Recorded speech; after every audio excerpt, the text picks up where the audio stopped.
ഓം ശാന്തി 2/4/2025 പ്രഭാതമുരളി.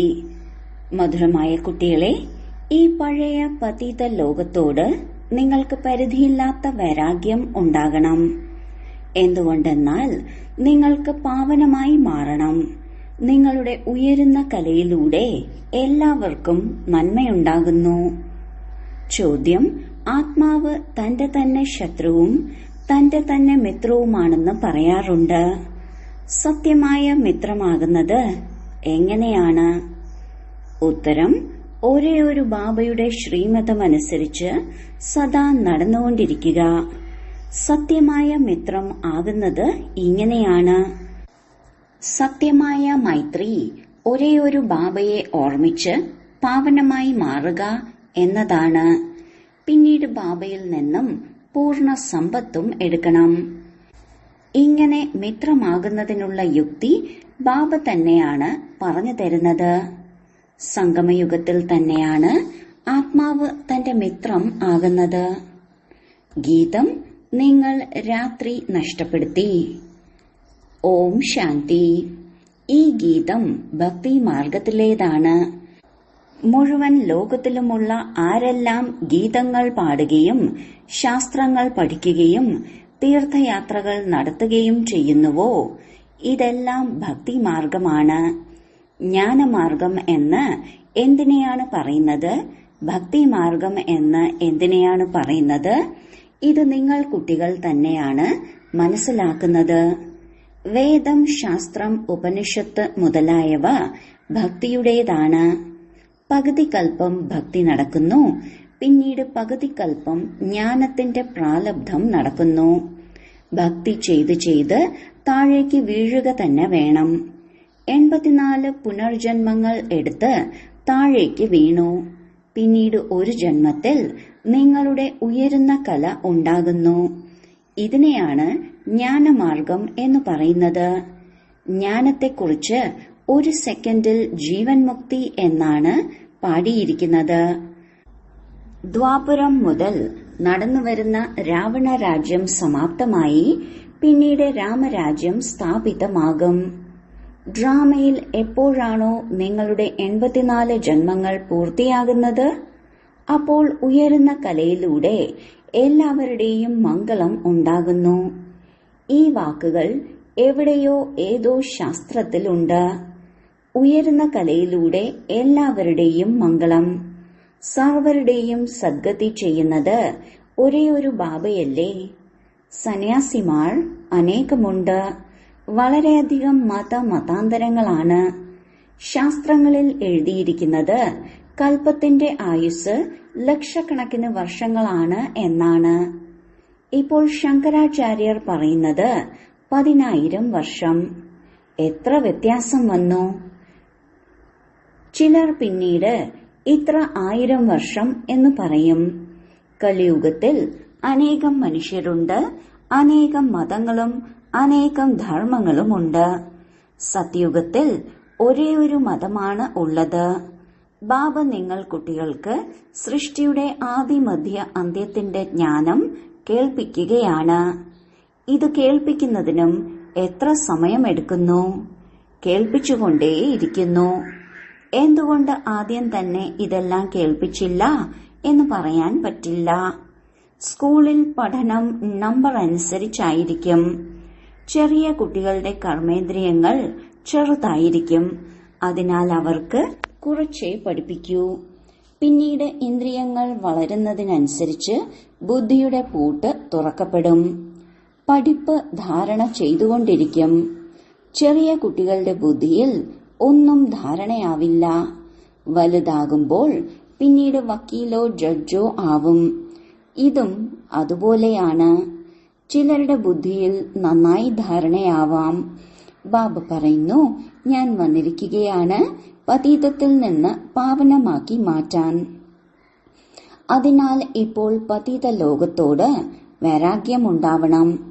ആത്മാവ് പാവനമായാൽ പിന്നെ പതീത ലോകത്ത് നിൽക്കാൻ കഴിയില്ല. പതീത ലോകത്തിൽ ആത്മാവും പതീതമാണ്, മനുഷ്യരും പതീതമാണ്. പാവന ലോകത്തിൽ മനുഷ്യർ പാവനമായിരിക്കും. പതീത ലോകത്തിൽ മനുഷ്യർ പതീതമായിരിക്കും. ഇത് രാവണ രാജ്യമാണ്. എങ്ങനെയാണോ രാജാവും റാണിയും അതുപോലെ തന്നെയാണ് പ്രജകളും. ഈ മുഴുവൻ ജ്ഞാനവും ബുദ്ധി കൊണ്ട് മനസ്സിലാക്കാനുള്ളതാണ്. ഈ സമയത്ത് എല്ലാവർക്കും ബാബയോട് വിപരീത ബുദ്ധിയാണ്. നിങ്ങൾ കുട്ടികൾ ബാബയെ ഓർമ്മിക്കുന്നു. ഉള്ളിൽ ബാബയോട് സ്നേഹമുണ്ട്. ആത്മാവിൽ ബാബയോട് സ്നേഹവും ബഹുമാനവുമുണ്ട്. എന്തെന്നാൽ ബാബയെ അറിയാം. ഇവിടെ നിങ്ങൾ സന്മുഖത്താണ്. ബാബയിൽ നിന്ന് കേട്ടുകൊണ്ടിരിക്കുകയാണ്. ബാബ മനുഷ്യ സൃഷ്ടിയുടെ ബീജരൂപം, ജ്ഞാനസാഗരം, പ്രേമസാഗരം, ആനന്ദസാഗരമാണ്. ഗീതാജ്ഞാനദാതാവായ പരമപിത ത്രിമൂർത്തി ശിവപരമാത്മാവ് പറയുകയാണ്. ത്രിമൂർത്തി എന്ന വാക്ക് തീർച്ചയായും ഇടണം. എന്തെന്നാൽ ത്രിമൂർത്തികൾക്ക് മഹിമയുണ്ടല്ലോ. ബ്രഹ്മാവിലൂടെ സ്ഥാപന എങ്കിൽ തീർച്ചയായും ബ്രഹ്മാവിലൂടെയായിരിക്കും ജ്ഞാനം കേൾപ്പിക്കുന്നത്. ശ്രീകൃഷ്ണൻ ശിവഭഗവാനുവാച എന്ന് പറയില്ല. പ്രേരണയിലൂടെ ഒന്നും സംഭവിക്കില്ല. കൃഷ്ണനിൽ ശിവബാബ പ്രവേശിക്കുകയുമില്ല. ശിവബാബ പരദേശത്താണ് വരുന്നത്. സത്യയുഗം ശ്രീകൃഷ്ണന്റെ ദേശമല്ലേ. അതിനാൽ രണ്ടുപേരുടെയും മഹിമ വ്യത്യസ്തമാണ്. മുഖ്യമായ കാര്യവും ഇതാണ്. സത്യയുഗത്തിൽ ആരും ഗീത പഠിക്കില്ല. ഭക്തിമാർഗത്തിലാണെങ്കിൽ ജന്മജന്മാന്തരം പഠിക്കുന്നു. ജ്ഞാനമാർഗത്തിൽ ഇങ്ങനെ സംഭവിക്കില്ല. ഭക്തിമാർഗത്തിൽ ജ്ഞാനത്തിന്റെ കാര്യങ്ങൾ ഉണ്ടാവില്ല. ഇപ്പോൾ രചയിതാവായ ബാബ തന്നെയാണ് രചനയുടെ ആദിമധ്യ അന്ത്യത്തിന്റെ ജ്ഞാനം നൽകുന്നത്. മനുഷ്യന് രചയിതാവാകാൻ സാധിക്കില്ല. ഞാൻ രചയിതാവാണ് എന്ന് പറയാൻ മനുഷ്യന് കഴിയില്ല. ബാബ സ്വയം പറയുന്നു, ഞാൻ മനുഷ്യ സൃഷ്ടിയുടെ ബീജരൂപമാണ്. ഞാൻ ജ്ഞാനത്തിന്റെ സാഗരവും പ്രേമത്തിന്റെ സാഗരവും സർവരുടെയും സദ്ഗതി ദാതാവുമാണ്. കൃഷ്ണന്റെ മഹിമ തന്നെ വേറെയാണ്. അതിനാൽ ഈ വ്യത്യാസങ്ങൾ മുഴുവൻ എഴുതണം. വായിക്കുന്നവർക്ക് മനസ്സിലാകണം, ഗീതാജ്ഞാനം നൽകുന്നത് ശ്രീകൃഷ്ണനല്ല എന്നത്. ഈ കാര്യം അംഗീകരിച്ചാൽ നിങ്ങൾ വിജയിച്ചു. മനുഷ്യർ കൃഷ്ണന് പിറകിൽ എത്രയാണ് വലയുന്നത്. ശിവന്റെ ഭക്തർ ശിവന് വേണ്ടി കഴുത്തറുക്കുന്നതിനു പോലും തയ്യാറാകുന്നത് അവർക്ക് കേവലം ശിവന്റെ അടുത്ത് എത്തിയാൽ മതി. അതുപോലെ ഇവർ ശ്രീകൃഷ്ണന്റെ അടുത്തേക്ക് പോകണം എന്ന് കരുതുന്നു. പക്ഷേ കൃഷ്ണന്റെ അടുത്തേക്ക് പോകാൻ പറ്റില്ല. കൃഷ്ണന് മുന്നിൽ ബലിയാകുന്ന കാര്യമില്ല. ദേവിമാർക്ക് മുന്നിൽ ബലി നൽകാറുണ്ട്. ദേവതകൾക്ക് മുന്നിൽ ഒരിക്കലും ആരും ബലി നൽകാറില്ല. നിങ്ങൾ ദേവിമാരല്ലേ? നിങ്ങൾ ശിവബാബയുടേതായി മാറി. അതിനാലാണ് ശിവബാബയ്ക്ക് മുന്നിൽ ബലി അർപ്പിക്കുന്നത്. ശാസ്ത്രങ്ങളിൽ ഹിംസയുടെ കാര്യങ്ങൾ എഴുതിയിരിക്കുന്നു. നിങ്ങൾ ശിവബാബയുടെ കുട്ടികളല്ലേ? ശരീരം, മനസ്സ്, ധനം എല്ലാം ബലിയർപ്പിക്കുന്നു. വേറെ കാര്യമൊന്നുമില്ല. അതിനാലാണ് ശിവന് മുന്നിലും ദേവിമാർക്ക് മുന്നിലും ബലി നൽകുന്നത്. ഇപ്പോൾ സർക്കാർ കാശി കൽവട്ടിൽ ശിവന് വേണ്ടി ബലിയർപ്പിക്കുന്നത് നിരോധിച്ചു. ഇപ്പോൾ ആ വാളേയില്ല. ഭക്തിമാർഗത്തിൽ ആരാണോ തന്റെ തന്നെ ഹത്യ ചെയ്യുന്നത് അത് തന്നോട് തന്നെ ശത്രുത കാണിക്കുന്നതിനുള്ള ഉപായമാണ്. മിത്രമാകുന്നതിന് ഒരേ ഒരു ഉപായമേ ഉള്ളൂ. അത് ബാബ പറഞ്ഞു തരുന്നു. പാവനമായി മാറി ബാബയിൽ നിന്ന് പൂർണ്ണ സമ്പത്ത് എടുക്കൂ. ഒരു ബാബയുടെ ശ്രീമത്തിലൂടെ നടന്നുകൊണ്ടിരിക്കൂ. ഇതാണ് മൈത്രി. ഭക്തിമാർഗത്തിൽ ജീവാത്മാവ് തന്റെ തന്നെ ശത്രുവാണ്. പിന്നീട് ബാബ വന്ന് ജ്ഞാനം നൽകുമ്പോൾ ജീവാത്മാവ് തന്റെ തന്നെ മിത്രമാകുന്നു. ശ്രീമതം ലഭിക്കുമ്പോൾ ഞങ്ങൾ ബാബയുടെ ശ്രീമതത്തിലൂടെയേ നടക്കൂ എന്ന് കരുതുന്നു. തന്റെ മതമനുസരിച്ച് പകുതി കൽപ്പം നടന്നു. ഇപ്പോൾ ശ്രീമതത്തിലൂടെ സദ്ഗതി നേടണം. ഇതിൽ തന്റെ മതം നടക്കില്ല. ബാബ നിർദ്ദേശം നൽകുക മാത്രമേ ചെയ്യുന്നുള്ളൂ. നിങ്ങൾ ദേവതയാകാൻ വന്നതല്ലേ. ഇവിടെ നല്ല കർമ്മം ചെയ്താൽ അടുത്ത ജന്മത്തിലും നല്ല ഫലം ലഭിക്കും. അമരലോകത്തിൽ, ഇവിടെയാണെങ്കിൽ മൃത്യുലോകമാണ്. ഈ രഹസ്യവും നിങ്ങൾ കുട്ടികൾക്കേ അറിയൂ. അതും നമ്പർ വയസ്സായി. ചിലരുടെ ബുദ്ധിയിൽ നല്ല രീതിയിൽ ധാരണയാവുന്നു. ചിലർക്കാണെങ്കിൽ ധാരണ ചെയ്യാൻ പറ്റില്ല. ഇതിൽ ടീച്ചർക്ക് എന്ത് ചെയ്യാൻ പറ്റും? ടീച്ചറോട് കൃപയോ ആശീർവാദമോ യാചിക്കുമോ? ടീച്ചർ പഠിപ്പിച്ചിട്ട് തന്റെ വീട്ടിലേക്ക് പോകും. സ്കൂളിൽ ആദ്യമാദ്യം ഭഗവാനോട് പ്രാർത്ഥിക്കുന്നു, അല്ലയോ ഭഗവാനെ, ഞങ്ങളെ ജയിപ്പിക്കണേ, എങ്കിൽ ഞങ്ങൾ ഭോഗ് സമർപ്പിക്കാം. ടീച്ചറോട് ആശീർവദിക്കൂ എന്ന് ഒരിക്കലും പറയില്ല. ഈ സമയത്ത് പരമാത്മാവ് നമ്മുടെ അച്ഛനുമാണ്, ടീച്ചറുമാണ്. അച്ഛന്റെ ആശീർവാദം തീർച്ചയായും ഉണ്ടാകും. അച്ഛന്മാർ ആൺകുട്ടികളെ ആഗ്രഹിക്കുന്നു. ആൺകുട്ടി ജനിച്ചാൽ അവന് ധനം നൽകും. എങ്കിലിത് ആശീർവാദമായില്ലേ? ഇതൊരു നിയമമാണ്. കുട്ടികൾക്ക് അച്ഛനിൽ നിന്ന് സമ്പത്ത് ലഭിക്കുന്നു. ഇപ്പോൾ വീണ്ടും തമോ പ്രധാനമായിക്കൊണ്ടിരിക്കുകയാണ്. എങ്ങനെയാണോ അച്ഛൻ, അതുപോലെ കുട്ടികളും. ദിനം പ്രതിദിനം ഓരോ വസ്തുക്കളും തമോ പ്രധാനമായിക്കൊണ്ടിരിക്കുന്നു. തത്വങ്ങളും തമോ പ്രധാനമായിക്കൊണ്ടിരിക്കുകയാണ്. ഇത് ദുഃഖധാമമാണ്. ഇനിയും 40,000 വർഷം ആയുസ്സുണ്ടെങ്കിൽ അവസ്ഥ എന്താകും? മനുഷ്യരുടെ ബുദ്ധി തീർത്തും തമോ പ്രധാനമായിരിക്കുന്നു. ബാബയുമായി യോഗം വെക്കുന്നതിനാൽ ഇപ്പോൾ നിങ്ങൾ കുട്ടികളുടെ ബുദ്ധിയിൽ പ്രകാശം വന്നിരിക്കുന്നു. ബാബ പറയുന്നു, എത്ര ഓർമ്മിക്കുന്നുവോ അത്രയും പ്രകാശം വർദ്ധിച്ചുകൊണ്ടിരിക്കും. ഓർമ്മയിലൂടെ ആത്മാവ് പവിത്രമാകുന്നു. പ്രകാശം വർദ്ധിക്കും. ഓർമ്മിക്കുന്നേയില്ലെങ്കിൽ പ്രകാശം ലഭിക്കുകയില്ല. ഓർമ്മയിലൂടെ ബുദ്ധിക്ക് വെളിച്ചം ലഭിക്കും. ഓർമ്മിച്ചുമില്ല, പിന്നെ എന്തെങ്കിലും വികർമ്മവും ചെയ്തുവെങ്കിൽ പ്രകാശം കുറഞ്ഞു പോകും. നിങ്ങൾ സത്തോ പ്രധാനമായി മാറാനാണ് പുരുഷാർത്ഥം ചെയ്യുന്നത്. ഇത് മനസ്സിലാക്കേണ്ട വളരെ വലിയ കാര്യമാണ്. ഓർമ്മയിലൂടെയേ നിങ്ങളുടെ ആത്മാവ് പവിത്രമായിക്കൊണ്ടിരിക്കൂ. നിങ്ങൾക്ക് എഴുതാൻ സാധിക്കും, ഈ രചയിതാവിന്റെയും രചനയുടെയും ജ്ഞാനം ശ്രീകൃഷ്ണന് നൽകാൻ കഴിയില്ല. അത് പ്രാലബ്ധമാണ്. ഇതും എഴുതണം. 84 ജന്മങ്ങളിലെ അന്തിമ ജന്മത്തിൽ ശ്രീകൃഷ്ണന്റെ ആത്മാവ് വീണ്ടും ജ്ഞാനം എടുക്കുകയാണ്. എന്നിട്ട് ഫസ്റ്റ് നമ്പറിലേക്ക് പോകും. ബാബ ഇതും മനസ്സിലാക്കി തന്നിട്ടുണ്ട്. സത്യയുഗത്തിൽ 9 ലക്ഷമേ ഉണ്ടാകൂ. പിന്നീട് അതിൽ നിന്ന് വൃദ്ധിയും ഉണ്ടാകുമല്ലോ. ദാസദാസിമാരും ഒരുപാട് ഉണ്ടാകും.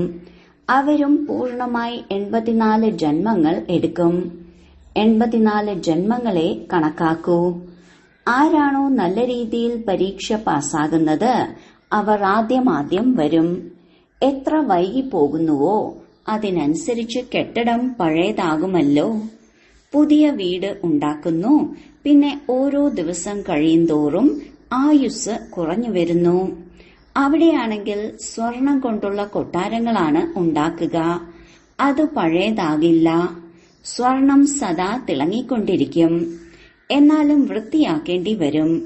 ശുദ്ധമായ സ്വർണം കൊണ്ട് ആഭരണം നിർമ്മിച്ചാലും അവസാനം അതിന്റെ തിളക്കം കുറയും. പിന്നീട് പോളിഷ് ആവശ്യമാണ്. ഞങ്ങൾ പുതിയ ലോകത്തിലേക്ക് പോവുകയാണ് എന്ന സന്തോഷം നിങ്ങൾ കുട്ടികളിൽ സദാ ഉണ്ടാവണം. ഈ നരകത്തിൽ ഇത് അന്തിമ ജന്മമാണ്.